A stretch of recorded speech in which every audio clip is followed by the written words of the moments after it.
ചലച്ചിത്ര താരങ്ങളെ surprise സ്ഥാനാർത്ഥികളാക്കി 2020 A class മണ്ഡലമായി NDA കണക്കാക്കുന്ന തൃപ്പൂണിത്തറയിൽ നടി അഞ്ജലി നായർ മത്സരിക്കും. പെരുമ്പാവൂരിൽ ലക്ഷ്മിപ്രിയയും ഏറ്റുമാനൂരിൽ വീണ നായരും സ്ഥാനാർത്ഥികളാകും.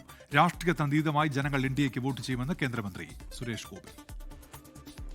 നിയമസഭാ തെരഞ്ഞെടുപ്പിൽ 2020 മത്സരിക്കുന്നത് 20 സീറ്റുകളിൽ 9 എറണാകുളത്ത്. ചലച്ചിത്ര താരങ്ങളെ രംഗത്തിറക്കിയ സർപ്രൈസ്. തൃപ്പൂണിത്തുറയിൽ നടി അഞ്ജലി നായർ. ഒരുപാട് സന്തോഷമുണ്ട്.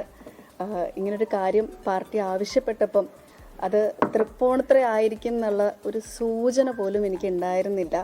ഇന്നലെ സാബു സാറും പാർട്ടിയും ഇതിനോട് പറഞ്ഞപ്പം എന്താ പറയുക, ഇത് ലോകത്തോട് അപ്പം തന്നെ എനിക്ക് വിളിച്ചു പോകണം എന്നുള്ളൊരു അത്രയും വലിയൊരു ആഗ്രഹത്തിൽ പ്രാർത്ഥനയിൽ ഇരിക്കുകയായിരുന്നു. പെരുമ്പാവൂരിൽ അഭിനേതാക്കളുടെ സംഘടനയായ അമ്മ വൈസ് പ്രസിഡന്റ് ലക്ഷ്മിപ്രിയ, ഏറ്റുമാനൂരിൽ വീണ നായർ, അങ്കമാലിയിൽ സോഷ്യൽ മീഡിയ ഇൻഫ്ലുവൻസർ പ്രോമി കുര്യാക്കോസ്. ഇവിടെ ഒരു കാര്യം മനസ്സിലാക്കേണ്ടത്, ഞാൻ രാഷ്ട്രീയത്തിലേക്ക് വന്നത് ഒരിക്കലും ഒരു സ്ഥാനാർത്ഥിയാകാനോ MLA ആകാനോ മന്ത്രിയാകാനോ അല്ല. അപ്പോൾ ഇന്നും ഈ തവണ മത്സരിക്കാത്തതിൽ കൂടി ഞാൻ തെളിയിക്കുന്നത് തന്നെ നമുക്ക് ഇങ്ങനെയുള്ള താല്പര്യങ്ങൾ എനിക്കില്ല എന്നുള്ളതാണത്. രാഷ്ട്രീയത്തിന് അതീതമായി ജനങ്ങൾ വോട്ട് ചെയ്യുമെന്ന് സുരേഷ് ഗോപി. നാളെ മുതൽ സ്ഥാനാർത്ഥികൾ പ്രചാരണം തുടങ്ങും. 24 കൊച്ചി.